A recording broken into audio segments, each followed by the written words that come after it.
Hi guys, আসসালামু আলাইকুম। আজকে প্রচণ্ড গরম, আর এই গরমের ভিতর আমি নিয়ে এলাম আমপোড়া শরবত। তো আমপোড়া শরবত করার জন্য আম তো লাগবেই, তাই আমি এক পিস আম নিয়েছি, কারণ আমি এক গ্লাস আমেরই শরবত করব। তাই এক পিস আম নিয়ে এলাম।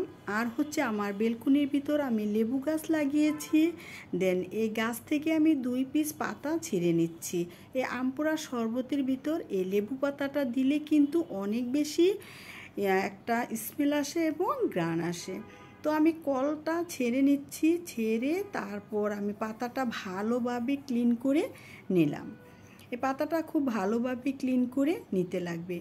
এইদিকে চুলাটা অন করে নিচ্ছি। দেন চুলার ভিতর আমটা আমি দিয়ে দিব, দিয়ে তারপর আমটাকে ভালোভাবে আমি পুড়ে নিব। এরকমভাবে পুড়ব যাতে আমের ভিতরটা সফট হয়ে যায়, উপরটা কিন্তু একেবারে পুড়তে হবে, তাহলে কিন্তু আম পোড়া একটা ঘ্রাণ আসবে এই শরবতটার ভিতর। তো উল্টে পাল্টে খুব ভালোভাবে আমটা ভালোভাবে পুড়ে নিব। আর কে কে আম পোড়া শরবত খাবে এবং কিভাবে খাবে সেটা আমাকে কমেন্টস করে জানাবে। শরবতটা বানানোর জন্য যা যা উপকরণ লাগবে সেগুলো আমি একেবারে নিয়ে নিচ্ছি এবং ঠান্ডা পানিও নিয়ে নিলাম। তারপর এইদিকে আমটা কিন্তু ভালোভাবে পুড়ে গিয়েছে, দেখতে পাচ্ছেন। তাই আমটাকে এখন আমি নামিয়ে এটাকে ভালোভাবে ক্লিন করে নিব। তাই আমি পানি নিয়েছি বাটির ভিতর। এই পানির ভিতর আমটা রেখে তারপর আমটাকে ভালো করে উপরের খোসাটা, এই পোড়া খোসাটা আমি ছাড়িয়ে নিচ্ছি। ছাড়িয়ে তারপর এটাকে আমি ভালোভাবে ক্লিন করে নিব।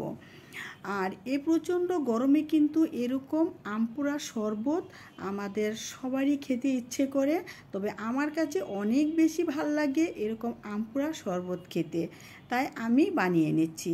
তো এখন আমি 1 গ্লাস যেহেতু শরবত করব, তাই 1 গ্লাস পানি, ঠান্ডা পানি নিয়ে নিচ্ছি একটি বাটিতে। দেন নিয়ে তারপর এই বাটির ভিতর আমি আমটা দিয়ে দিচ্ছি। তারপর দিয়ে দিব এইখানে আমি কাঁচামরিচ। এখানে একটা কাঁচামরিচ আমি ছোট ছোট পিস করে কেটে নিয়েছি।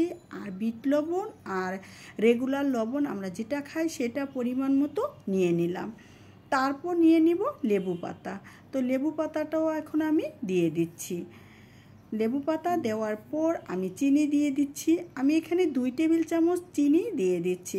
আপনারা এটা টেস্ট অনুযায়ী বাড়িয়ে বা কমিয়ে দিতে পারবেন। তো সুগারটা আমি কম খাই, তাই আমি 2 টেবিল চামচই দিয়ে দিচ্ছি। দেন সবগুলো উপকরণ এখন আমি ভালো করে কষলে নিব। তারপর আমের যে আঠিটা এবং লেবু পাতা যা যা আছে উপকরণগুলো, সেগুলো হাত দিয়ে আমি সবগুলো উপকরণ এখন ফেলে দিব। এটা কিন্তু ছাঁকা যাবে না ছাঁকনি দিয়ে, এটা এভাবেই কষলে তারপর বানিয়ে নিতে হবে। তারপর আমি একটা গ্লাস নিয়েছি। দেন গ্লাসের ভিতর ঢেলে তারপর আইস কিউব দিয়ে দিব। দিয়ে তারপর আমি এই প্রচণ্ড গরমে এই আমপোড়া শরবতটা খেয়ে আমার প্রাণটা ঠান্ডা করে নিব। তো ফ্রেন্ডসরা, কার কার ভালো লাগে এরকম আমপোড়া শরবত খেতে আমাকে কমেন্টস করে জানাবেন। তো এই পর্যন্তই। আপনারা সবাই ভালো থাকেন, সুস্থ থাকেন। আল্লাহ হাফেজ।